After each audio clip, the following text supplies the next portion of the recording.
Հրապարակ թերթը գրում է պատերազմի տարելիցի օրը սեպտեմբերի 27-ին Էջմիածին քաղաքի Նորդվին ռեստորանում իշխանական էլիտայի ներկայացուցիչները, էկոնոմիկայի, տարածքային կառավարման ենթակառուցվածքների եւ ֆինանսների նախարարները ճաշկերույթ էին կազմակերպել Էջմիածնի գործարար համայնքի ներկայացուցիչների հետ։ Չնայած հայտարարվեց, որ հավաքի նպատակն Էջմիածնի տնտեսական միջավայրի բարելավման ուղղված անելիքների քննարկումն է, սակայն պարզ է, որ այդ քողի ներքո նոյեմբերի 16-ի տիմ ընտրություններին ընթരാճ ծպտյալ քարոզչություն է իրականացվում։ Մեզ պատմեցին, որ համայնքապետարանն է հրավիրողը եղել, շատերին են հրավիրել հավաքին, սակայն հաշված տնտեսվարողներ են ներկայացել, որոնք համայնքում ոչ այնքան հայտնի մարդիկ են։ Խոշոր գործարարները բոյկոտել են այդ իշխանական հավաքը։ Հանդիպման ընթացքում ըստ մեր աղբյուրի տնտեսական թեմաներ են հիմնականում շոշափվել, ինչ խնդիրներ ունեն, ինչից են բողոքում, անտոկոս կամ ցածր վարկեր են խոստացել, փորձել են շահագրգռել եւ իրենց դաշտ բերել, որ Էջմիածնում Գյումրու պարտությունը չկրկնվի։ Փարաքարի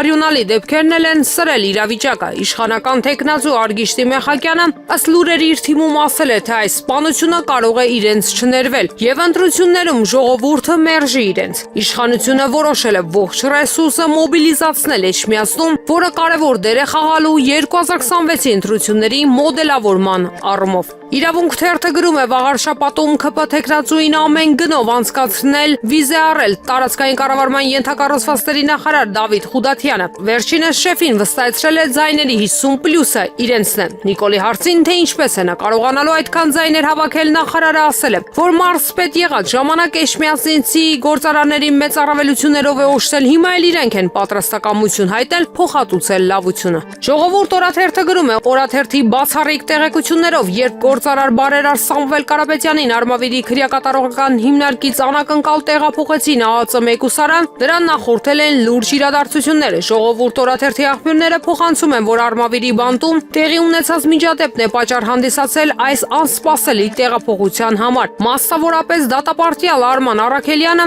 որը հայտնի է Գոջի մականունով եւ բանտում է գտնվում Ռուսաստանում ադրբեջանցի սպանելու համար, որոշել է հացադուլ սկսել հենց Արմավիրի բանտումի պաշտպանություն բարերար Սամվել Կարապետյանին։ Ժողովուրդ օրաթերթի բացառիկ տեղեկություններով ներկայումս հայտնի է միայն այն, որ Սամվել Կարապետյանին տեղափոխել են այլ մեկուսարան, իսկ Արմավիրի բանտում ստեղծված պայթունավտանգ իրավիճակի մանրամասները դեռ ուսումնասիրվում են իրավապահների կողմից։ Հրապարակ թերթը գրում է, մինչ ներքին գործերի նախարարությունում հույս ունեն, որ Փարաքարի համայնքապետի սպանությունն այլևս բացահայտված է, ԿՓ-ում շարունակում են իրավիճակի թիվ 1 պատասխանատու համարել ներքին գործերի նախարար Արփինե Սարգսյանին եւ համարում են, որ Արմավիրի քրեական վարչության պետ Արտուր Բդոյանին քավության նոխած դարձրին ազատելով պաշտոնից, ավելին իշխանական թիմում կարծում են, որ եթե փետրվարի միջադեպից հետո Փարաքարը մշտապես ներքին գործերի նախարարության հսկողության տակ լիներ, ինչպես հայտարարում է ներքին գործերի նախարարությունն, ապա կիմանային, որ լարվածությունն այս ամիսներին չի թուլացել։ Ուստի պետք է վերահսկողություն իրականացվի եւ հենց այդ ժամանակ Բդոյանին կփոխարինեին մեկ ուրիշով, իսկ Արփինե Սարգսյանը դա չի արել։ Չի արել, քանի որ Բդոյանն էլ է ջավախքից, իսկ նախարարը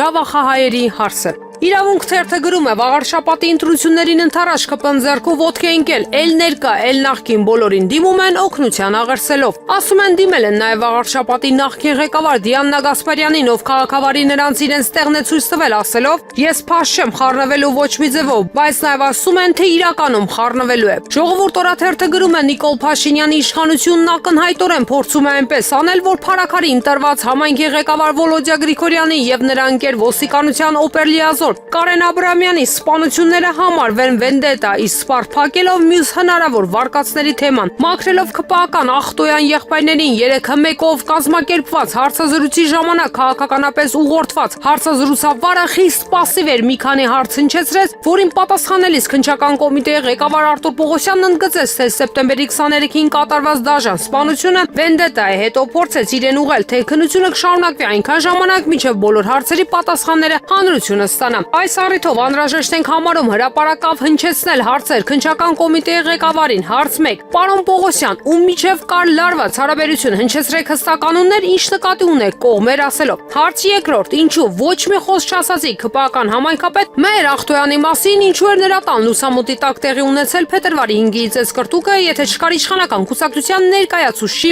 մասնակցությունը որևէ կերպ։ Հարց 3. Հայաստանի Հանրապետության վարչապետի ընտանիքին պատկանող կայքը հղում անելով իր աղբյուրներին Գրիգորյանին գրել էր, որ այդ օրը հարձակում է եղել համայնքի ԿՊԱ-ական ղեկավար Մհեր Ախտոյանի տան վրա։ Փետրվարի 5-ին սպանվածի եղբայրը նույն ԶԼՄ-ների հետ զրույցում ասում է, որ հարձակում է Մհեր Ախտոյանի տան վրա եւ իրենք չեն թողել, որ Մհերը դուրս գա։ Իրենք եղբայրներով են դուրս եկել եւ տեսել զինված մարդկանց, այդ թվում եւ Վոլոդյա Գրիգորյանի կրտսեր եղբորը։ Պայքար Գրիգորյանին, իսկ դուք ասում եք ավտոմեքենան արագ վարելու թեմա էր, քննության ընթացքում տուժողի պնդումները արդյոք հերքվել են։ Հրապարակ թերթը գրում է, մեր տեղեկություններով մի քանի օր առաջ արդի քրեակատարողական հիմնարկում դեբոշ է եղել, որն ավարտվել է ծեսկրտուկով։ Դատապարտյալները ծեծ էին ենթարկել Բերդի աշխատակից Անդրանիկ Համբարյանին, որը նախատեսել է նրանցից մեկին իրենց այցելած բուժքրոջ հետ անհարգալից շփվելու համար։ Սկսվել է լեզվակռիվ, բանտարկյալը հարձակվել է աշխատակցի վրա, որից հետո կապ են տվել ու զոն մտցրել տասնյակ աշխատակիցների։ Դատապարտյալներն են ներքաշվել, վնասվել է ռեժիմի պետի տեղակալի